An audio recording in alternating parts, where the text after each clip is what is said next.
Azi voi face un tutorial de kendama cu tricul One Turn Lighthouse.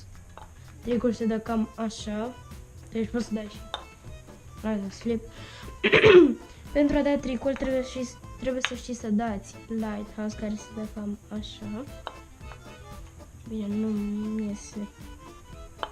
Gata, mi-a ieșit acum.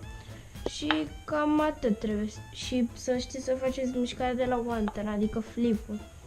Adică să știți gen puțin, să dați flip-ul de la One Turn Lighthouse. Deci, ca să-l dați, tricul se dă cam așa, bine l-am arătat cum este. Ca să dați, trebuie să știți să dați Lighthouse, nu e foarte greu tricul pentru începători, să zic așa. Deci, țineți degetele așa, ca la lunar, când îi dați așa un boost, să zic așa. Și dați așa drumul și trageți de ață ca să vă pice pe, să zic eu, pe talul, chenul. Și încercați să exersați această chestie, țineți aici așa și trageți.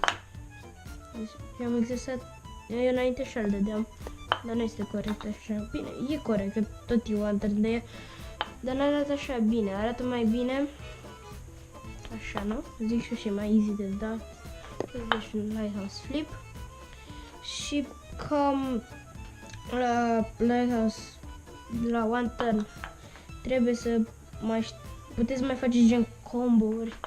După ce dai One Turn poți să dai, nu știu, alte chestii, ce vrei tu.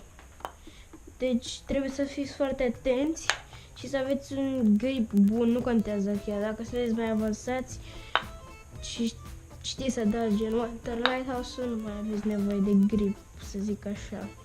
Sper că v-a fost de ajutor tutorialul meu, ne vedem. Azi o să mai postez un tutorial de kendama, nu știu cu ce, dar văd eu. Hai, salut!